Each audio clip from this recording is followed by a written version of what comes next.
The New Orleans Saints could be set for years with this midweek mock draft. We got all that and a little bit of lagniappe for you on today's episode of Locked On Saints. You are Locked On Saints, your daily New Orleans Saints podcast. Part of the Locked On Podcast Network, your team every day.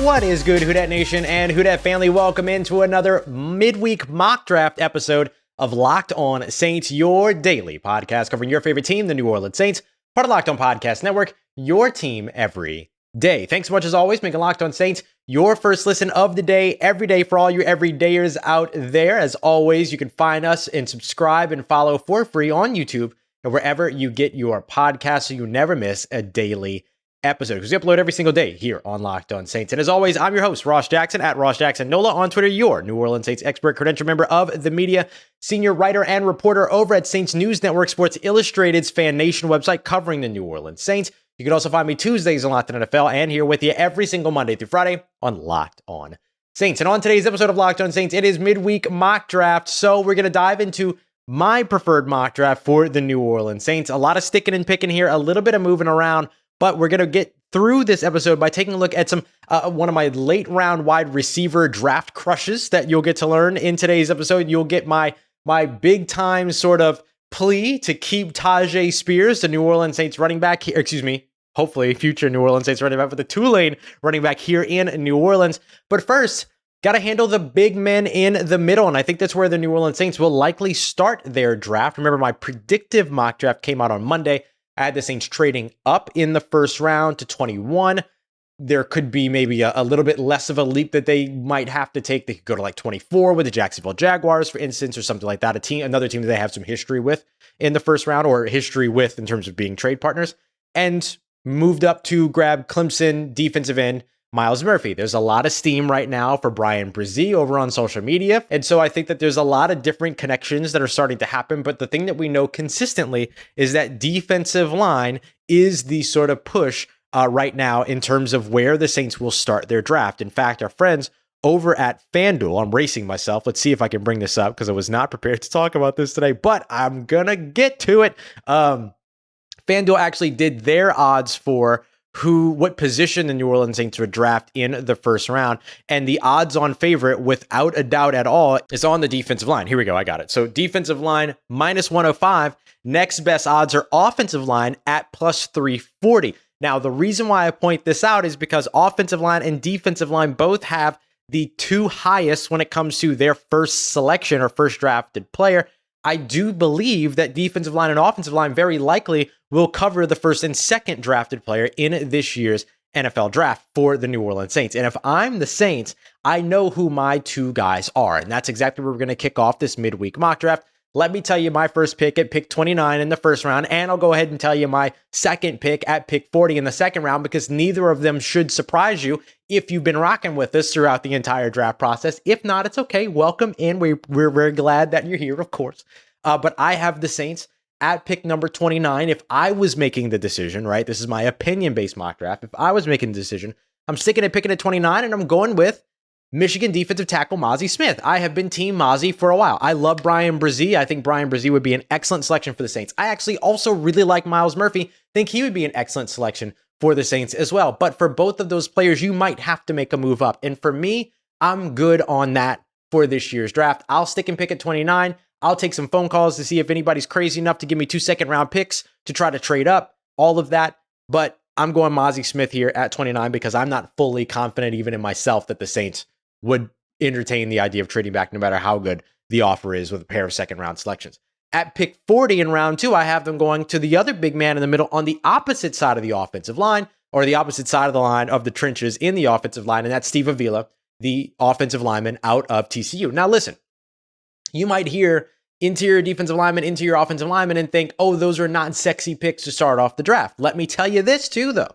Big men win NFL games. It's that simple. So if you want to be a team that's set for years, don't have question marks on your defensive line, at quarterback, or on your offensive line. You have an answer at quarterback now for the next couple of years. You want to win as quickly as possible. Make sure you have the guys up front that can protect your quarterback, and make sure you have the guys on the opposite side of the trenches that can beat the guys that are up front to protect the opposing quarterback. Mazi Smith can do that. Steve Avila can do that. And by the way, the Saints want to maintain their run game sort of identity and all that. A guy like Steve Avila absolutely helps you do that. So I love both of these guys as the 29 and 40 selections. To me, their first and second round selections. I have no need to move around. There were a couple of things I could have entertained. That little jump up to 24 with the Jacksonville Jaguars, really appealing. That little jump up to 21 with the Los Angeles Chargers, really appealing. But I'm going to stand pat at 29, see what's on the board. And honestly, if Bryan, Bresee, and Mazi Smith, and really like my cloud of three players for the Saints at 29, Bryan, Bresee, Myles Murphy, and Mazi Smith, I think if all three of them are on the field or on the board, I feel like the Saints would probably go Bryan, Bresee, but Ross goes Mazi Smith. And the reason why is just because I want the guy that's going to be able to come in and immediately wreck shop for you. And I think Bryan Bresee could be that, but I want the guy that's going to be able to wreck shop in the passing game and wreck shop in the run game. I think Mazi's a little bit further along in the run game than he is in the passing game, but has all of that untapped potential in the pass game.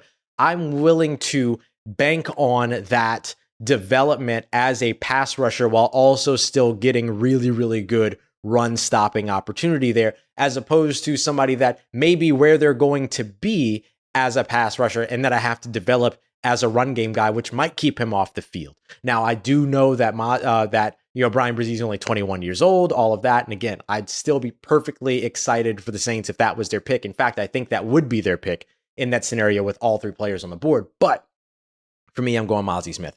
And then Steve Avila is easy for me. I could have gone Jahmyr Gibbs at 40 and all that, but just looking at what the Saints like in their running backs, I love Jahmyr Gibbs, but I don't know if the Saints do, right? And so in this simulation that I was doing anyway, Jahmyr Gibbs was off the board at 40, so it was easy for me to go back to offensive line in the second round. And then I've got my defensive tackle, which is my biggest need going into this draft, taken care of. I've got my offensive lineman, which is a sneaky need and could become the team's biggest need next year if I don't play this right. That's now taken care of. I did play it right, so I don't have to worry about that as much. And then now I have all of this draft capital toward the back end of the draft to be able to move around, try to get up into the top 100, all of that, and still another top 100 selection in order to be able to get the guy that I really want, that I think is going to be a playmaker in my offense. And that's where we're going to go next, because I'm going to give my plea for why I believe the New Orleans Saints should do what they have to do to keep Tyjae Spears in New Orleans, because he is a prospect as a running back that is just too good to pass up if he falls into the third round. Let's get to that as we continue on with today's episode of Locked On Saints, part of Locked On Podcast Network, your team every day.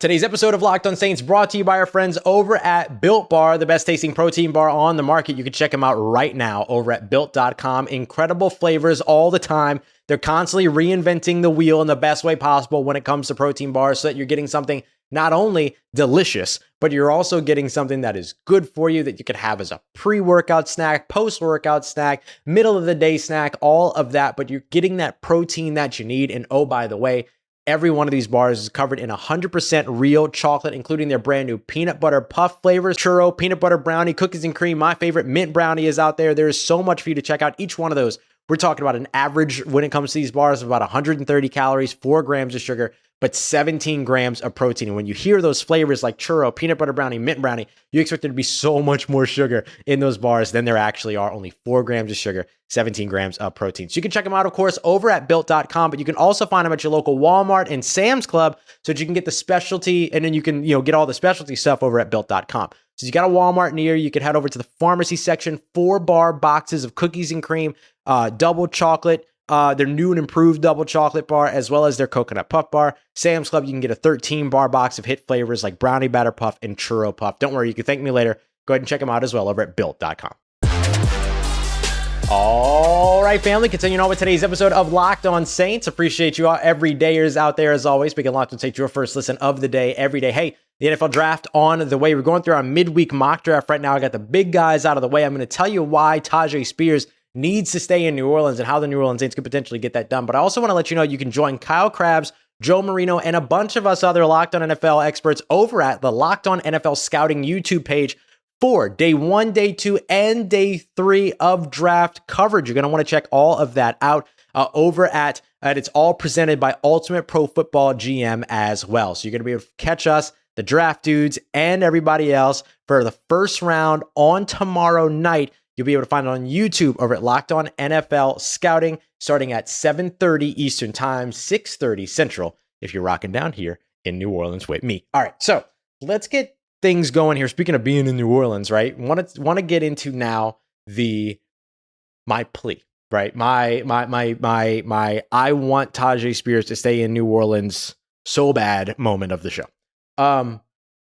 Listen, I went to the Scott Alexander's show, which films over at WLAE TV. You can go and find my appearance with him. It should be up by the time that this drops.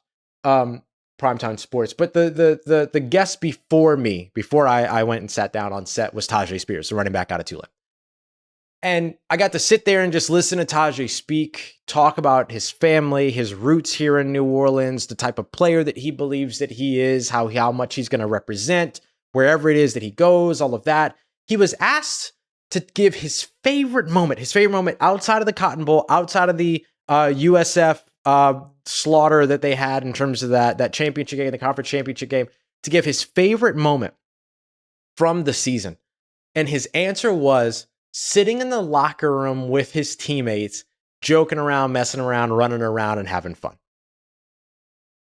And I just think that is so wholesome and genuine, and the type of guy you want in your locker room if you're an NFL team. I think that Tyjae Spears might be one of my favorite prospects that I've ever gotten the opportunity to watch going through the draft process.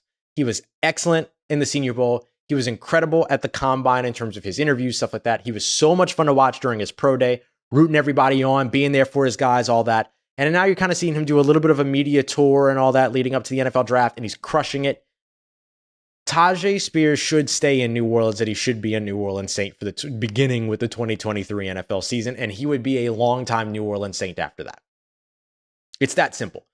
It is cut and dry to me. I think that he is that good of a football player, and I think he's that good of a prospect. We're talking about a guy that forced over 60 missed tackles last year, that had over 1,000 yards after contact last year, playing good competition, not just FCS competition or whatever shade anybody wants to throw at that level of competition.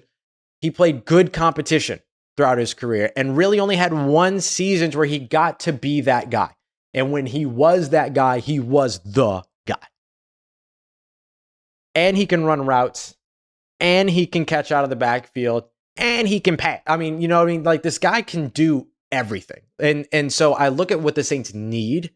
Offensive line, defensive line, not necessarily in that order. I would say defensive line, offensive line, running back. Those are the three big things for me. And I think like edge rusher is in there. Of course, some folks might feel like pass catcher is in there as well. I don't discount those spots, but just the biggest ones that will help you be successful, not only right now, but in the future as players trickle off and trickle away and eventually aren't on the roster anymore. The conversations that usually we avoid because we know that people don't like to have those conversations. You have to be prepared for them anyway. Just because you don't like to talk about it doesn't mean if you're an NFL team, you still got to be ready for it. And Tyjae Spears helps you be ready for that. Mazi Smith helps you be ready for that. Steve Avila helps you be ready for that. So when I look at where the Saints could go in the third round at 71, if Tyjae Spears is still on the board, that is an easy selection for me. We broke down the prototypes yesterday, and there's one guy in this year's class that really checks all the boxes of the Saints prototypes. That includes size, speed, usage in college, athletic testing, all of that. And it's De'Aaron Prince, the running back out of Tulsa. So I look at De'Aaron Prince, who also had like 1,300 yards, 17 rushing touchdowns last year. He was really, really, really good. And I look at Tyjae Spears, who's very much, to me, a better player in terms of his ability as a pass catcher, all these other things that he can do as a route runner, as a pass protector, all of those things. And the only thing that Tyjae has that's against him when it comes to the Saints prototype is that his RAS score is beneath 8.00 because they have the incorrect or they have a different 40 time on it than what I was told by NFL scouts during his pro day. Because I think they have him listed at like 4.54. I was told by NFL scouts that he was in sort of the 4.45, 4.5 range. And then usage in college because he had one heavy year as a workhorse running back. Outside of that, he checks every box. 5'9", over 200 pounds, over 17 bench reps, over 37.5, 37.1 inches on the vertical, explosive measurements in terms of the broad jump, good speed that is reported to me as being better than what he is being credited with, things like that. So I think that RAS score would be different if numbers were consistently tracked when it came to pro days the way that they're consistently tracked when they come to the combine. That's a scouting issue. That's nobody else's fault. So when I look at where Tyjae Spears could land for New Orleans, round 3, pick 71 makes perfect sense. And you know what? If you need to give up pick 146 to be able to get up into the 60s, then do it. You get it done. I think Tyjae Spears is the best fit in this NFL draft class when it comes to running backs, which is a big need for the New Orleans Saints. So that's my plea. That's my statement. Tyjae Spears should stay in New Orleans, and he should be a New Orleans Saint in 2023. Up next, we're going to wrap up with a couple of really, really solid pass catchers that I'm going to be able to grab towards the end of this mock draft, as well as my favorite linebacker in this year's class. So just as a quick reminder, Mazi Smith in round 1, Steve Avila in round 2, Tyjae Spears in round 3. Just to compare that to what I did for the Saints in terms of the predictive mock draft, remember that I traded up for them to get Clemson edge rusher Myles Murphy. This was in Monday's episode. Cedric Tillman, the wide receiver out of Tennessee. The connection between Cedric Tillman and Cody Burns, New Orleans Saints wide receiver coach, is a strong one. And then at round 3, pick 71, I went with Jartavius Martin, the cornerback out of Illinois. Get yourself a really, really good slot corner. I challenged myself not to repeat these picks, so that's why these picks are a little bit different for me. But I do think the New Orleans Saints in the third day have a lot that they can do to make themselves better, not only in the near future, but in the distant future as well. Got that coming up for you as we continue on to wrap up today's episode of Locked On Saints, part of Locked On Podcast Network, your team every day. Let's get it, Who Dat Nation. Wrapping up today's episode of Locked On Saints with my 3-day 3 picks, because I am going to make a little bit of a move here to make sure that I get the guy that I want at wide receiver. So we're going to dive into that here in just a second. But first thing I want to do is take a look here at what I was able to do in terms of being able to grab the prospects that I wanted, things like that, being able to get my defensive tackle out of Michigan and Mazi Smith, being able to get Steve Avila, being able to get Tyjae Spears. I'm very happy with the way that this has gone so far. And by the way, Tyjae Spears, in case you're curious, I mentioned the sort of the RAS score for Tyjae Spears being below 8. It's at 7.51. So it's not that far down at all, right? There's still some good opportunity there for you to be able to grab and see that the threshold is not a bad threshold at all. So the next player that I want to look at here, I grab at a 115. This is in the 4th round. I still haven't traded yet. I will, but I still haven't. This is Luke Schoonmaker, the tight end out of Michigan. Massively athletic, really, really good with a thing that we know that the New Orleans Saints love to do in terms of what's called split zone action, right? You can talk to my friend Brandon Olson about this all day long over at Locked On Gators. But you get a tight end that starts on one side of the formation. When the ball is snapped, that tight end crosses behind the line of scrimmage to the other side of the formation, either to block the unblocked defensive end, because they'll take the play flow of the offensive lineman and go to where the tight end was and where the tight end is coming from. And then that tight end comes in and kind of does a little backside crack block to that backside defender who is left unblocked on purpose. Or that tight end instead runs a route over towards the outside, and it kind of acts like a little bit of a screen, right? You let the free runner go, and then you go over the top of the free runner to the tight end. He does this extremely well. Michigan does this really well. Michigan does this kind of stuff with RPOs all the time, working with guys like Shea Patterson and McCarthy and all them that were there. And the other thing that I like about Luke Schoonmaker too is that he's a great mind for finding open spots in the zone of defenses and working himself open for a scrambling quarterback and all that. So just the above the shoulders football-ness of it all, he's got it.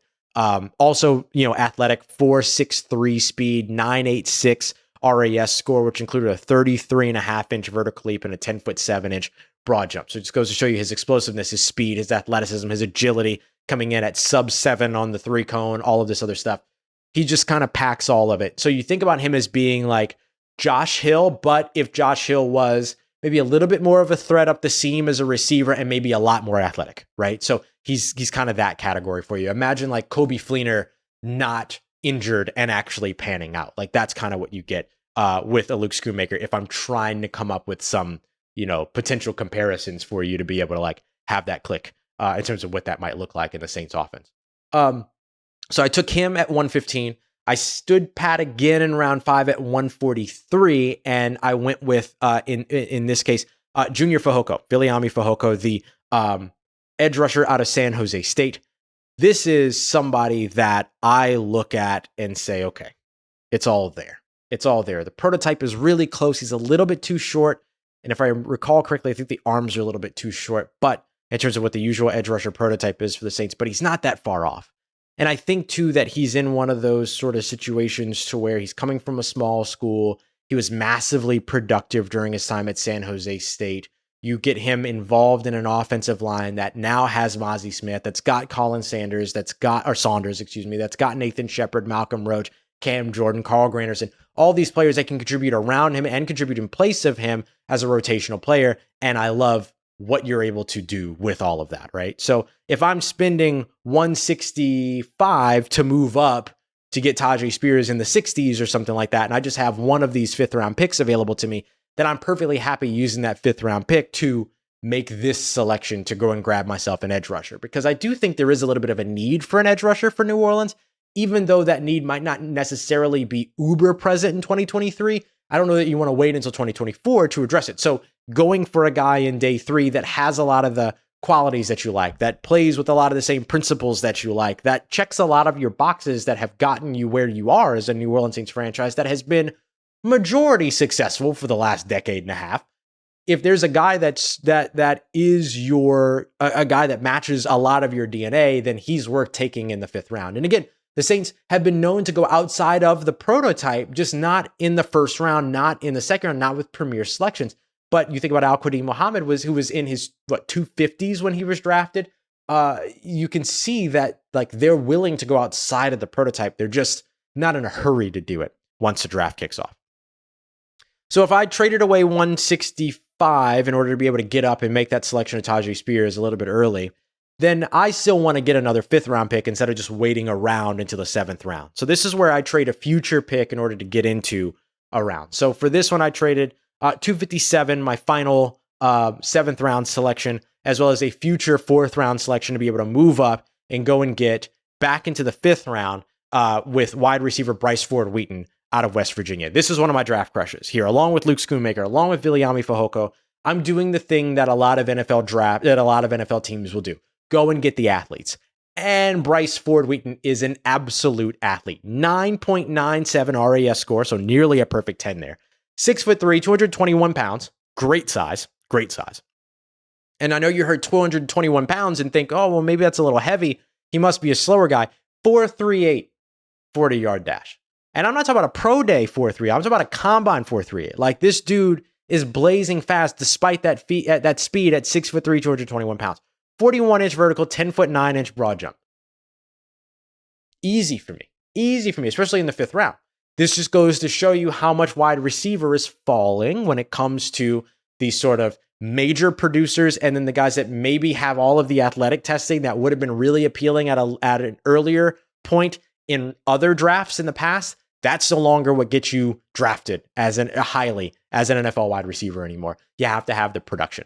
Bryce Ford Wheaton lacks in the production a little bit, mostly because of opportunity more than anything else. And also he played at West Virginia, so we know that wasn't like the most, effective passing offense by any stretch of the imagination. Seven touchdown catches, 657 yards on 62 receptions. I look at whose scouting report is this. This one is Kyle Crabb's scouting report from over at the Draft Network, of course, over with Locked On NFL Scouting with us here at Locked On. Separation's a little bit of a struggle for him. And he also noted that he could be a little bit of a one-dimensional player, which leaves a lot of opportunity for growth there. And so the developmental stuff that he'll have to get right to make himself more than just a straight line speed guy, he can do in a New Orleans Saints offense. It's not going to ask anything of him but to develop. as opposed to going out there and producing and trying to develop at the same time. He can work with Cody Burns. He can work with guys like Michael Thomas and Chris Olave. Remember, Michael Thomas was evaluated coming out of the draft as a guy that needed to, quote, needed to figure out the whole route running thing. And what is he? He's one of the best route runners in the NFL, or has been one of the best route runners in the NFL. So I think you can take a guy like Bryce Ford Wheaton and you can maximize his value as a 5th round pick if you can get him to produce like a 3rd round pick, right? Like you get him to do the things that the Saints wanted Traquan Smith to be able to do, but you draft him in the 5th round and that's a win for you. And then finally, to wrap up this very opinionated mock draft, this is my guy, round 7, pick 227, Ben Van Sumeren, the linebacker out of Michigan State. You want a guy that's immediately going to be a special teams asset for you, much like how I thought with Mahmoud Diabate, by the way. I think I called him Mohamed Diabate because I'm an idiot. Mahmoud Diabate, who is who I have the Saints selecting at this same selection in my predictive draft. And one of the big reasons why is because Todd Grantham, who's the Saints defensive line coach, was the defensive coordinator at Florida, which is where Mahmoud Diabate went first before he transferred over to Utah. So there's a little bit of a connection there. But I like Ben Van Sumeren out of Michigan State, former Michigan fullback / running back. So he's got 4.45 speed, but he comes in at 6'2", 230 pounds, 42.5-inch vertical leap, 10-foot, 11-inch broad jump. This kid is so explosive and just has all the raw traits and abilities that you want from a linebacker that might develop in your system, but that can at nothing else be a core special teamer for you. And that's what day 3 is. That's what rounds 5, 6, 7 are. You want core special teamers. And a guy like Ben Van Sumeren can absolutely be that guy. So I'm happy to roll the dice there at round 7, pick 227, and bet on the athletic traits. Go out and draft the athlete that might be able to turn into more later. And if he does, it gets really, really exciting for you because there's a lot of good stuff that he might be able to do that reminds you of Caden Ellis as a potential like straight line blitzer, a stand-up Sam linebacker that checks the run first and then goes after see ball, get ball kind of stuff. That's what I could see Ben Van Sumeren potentially developing into. So just as a means of recapping the entire draft here, round 1, pick 29, Mazi Smith, the defensive tackle out of Michigan. Round 2, pick 40, Steve Avila, the offensive lineman out of TCU. Again, I know that they're not sexy positions, but these are the picks that win you games and make you better in the long run. Round 3, after a trade up, moving 71 and 165, I moved up a little bit to grab Tyjae Spears, running back out of Tulane. Round 4, pick 115, Luke Schoonmaker. I end up drafting him out of Michigan. 146 with my first selection in the 5th round, Junior Fehoko, or Viliami Fehoko out of San Jose State. A little bit of a move up with a future pick, knowing that I got a bunch of compensatory selections on the way to go up and get wide receiver Bryce Ford Wheaton out of West Virginia. And then standing pat with my last remaining 7th round selection with Ben Van Sumeren, round 7, pick 227, the linebacker out of Michigan. And that wraps us up for our midweek mock draft. Woo! Boy, that was a marathon. It was a little bit of a marathon there. I hope y'all enjoyed. Coming up tomorrow, let's look at the cloud. We're just going to look at the cloud. What's the cloud of players? I told you earlier, Myles Murphy, Bryan Bresee, both the defensive linemen out of Clemson, Mazi Smith, and then who else is in the cloud for the Saints at pick 29? That's what we're going to do to help you get ready for draft day. Going to be a ton of fun. Appreciate you as always for being here and making Locked On Saints your first listen of the day, every day. For your second listen today, and like 2nd through 7th listen, make sure you go and check out Locked On's NFL mock draft special because it's here and I worked really, really hard on it. Really hard on it. So please go and check it out. You can follow along with all 32 teams' first selections in a 6-episode ultimate mock draft experience that only Locked On can deliver. All episodes are now available on the Locked On NFL Draft podcast or wherever you listen to podcasts as well. You can find that on YouTube or wherever you get your podcasts. Appreciate you as always.